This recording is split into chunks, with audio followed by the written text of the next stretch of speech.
देशभरात लोकसभा निवडणुकीसाठी 4 टप्प्यात मतदान पार पडलंय। 5व्या टप्प्यातील मतदान 20 मे रोजी म्हणजे सोमवारी होणार आहे। त्यामधील महाराष्ट्रातील देखील 13 जागांवर मतदान होणार आहे। दरम्यान महायुतीने महाराष्ट्रात पंतप्रधान नरेंद्र मोदी यांना तिसऱ्यांदा पंतप्रधान करण्यासाठी 45 पेक्षा जास्त जागा जिंकण्याचे लक्ष्य ठेवले। त्यापैकीच आज आपण 48 पैकी एक महत्त्वाची जागा असणाऱ्या भिवंडी लोकसभा मतदारसंघाविषयी माहिती जाणून घेणार आहोत। तिथे महायुती आणि महाविकास आघाडीने वंचित बहुजन आघाडीने कोणाला उमेदवारी दिली आहे, तेथील राजकीय पक्षांची ताकद कशी आहे, तेथील समस्या कोणत्या आहेत याबद्दल आपण पाहूयात। नमस्कार, मी तेजस भागवत, ऋतम मराठीमध्ये आपल्या सगळ्यांचं स्वागत आहे। आज आपण महाराष्ट्रातील भिवंडी या लोकसभा मतदारसंघाची माहिती जाणून घेणार आहोत। महायुतीने भिवंडीमध्ये केंद्रीय राज्यमंत्री कपिल पाटील यांना उमेदवारी दिली आहे, तर महाविकास आघाडीने सुरेश म्हात्रे उर्फ बाळ्या मामा यांना तिकीट दिलंय। तर जिजाऊ संघटनेचे अध्यक्ष निलेश सांबरे यांनी देखील अपक्ष उमेदवारी अर्ज दाखल केलाय। सुरुवातीला सोपी वाटणारी निवडणूक शेवटच्या टप्प्यात भाजपासाठी थोडीशी आव्हानात्मक होताना दिसते।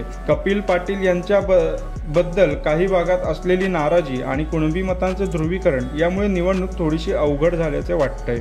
भिवंडी लोकसभा मतदारसंघात कुणबी, आगरी आणि मुस्लिम समाजातील बहुसंख्य मतदार आहेत। आगरी समाजाला फायदा होईल म्हणून कपिल पाटील यांना केंद्रात मंत्रिपद दिले होते, मात्र त्यांच्या मंत्रिपदाचा त्यांना फारसा प्रभाव आपल्या मतदारसंघामध्ये पाडता आला नसल्याचे म्हटले जात आहे। भाजपाचे वरिष्ठ नेतृत्व देखील त्यांच्या कार्यपद्धतीवर फारसे खुश नसल्याचे दिसून येत आहे। महाविकास आघाडीमध्ये उमेदवार जाहीर करण्यास विलंब झाल्याचे दिसून आले। अखेर ही जागा शरद पवार गटाला सुटल्याने काँग्रेसमध्ये देखील काहीशी नाराजी पाहायला मिळाली। त्यामुळे मित्रपक्षांची नाराजी दूर करण्यात सुरेश म्हात्रे यांचा थोडा वेळ गेल्याचं दिसून येत आहे। जिजाऊ संघटनेचे नेते निलेश सांबरे यांनी देखील आपला अपक्ष उमेदवारी अर्ज दाखल केलाय। सुरुवातीला ही निवडणूक कपिल पाटील यांच्यासाठी सोपी समजली जात होती, मात्र जसजसा प्रचार पुढे जाऊ लागला तसतसा कपिल पाटील यांच्यासाठी ही निवडणूक थोडीशी आव्हानात्मक झाली आहे। भिवंडी लोकसभा मतदारसंघात 6 विधानसभा मतदारसंघ येतात। त्यामध्ये भिवंडी ग्रामीण, भिवंडी पश्चिम, भिवंडी पूर्व, कल्याण पश्चिम, मुरबाड आणि शहापूर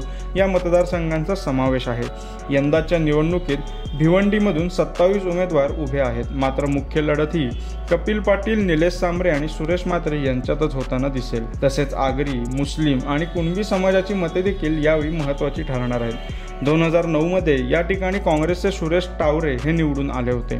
त्यानंतर 2 वेळा कपिल पाटील हे खासदार म्हणून निवडून आले आहेत। तिसऱ्यांदा ते हॅट्रिक करणार की भिवंडीचा गड महायुती गमावणार हे 4 जूनलाच आता स्पष्ट होणार आहे। जर का तुम्हाला भिवंडी लोकसभा मतदारसंघाविषयीची माहिती आवडली असेल तर आमच्या ऋतम मराठी या यूट्यूब चॅनलला लाईक, शेअर आणि सबस्क्राईब करायला विसरू नका। पुन्हा एकदा नवीन जागेच्या माहितीसह लवकरच भेटूयात। धन्यवाद।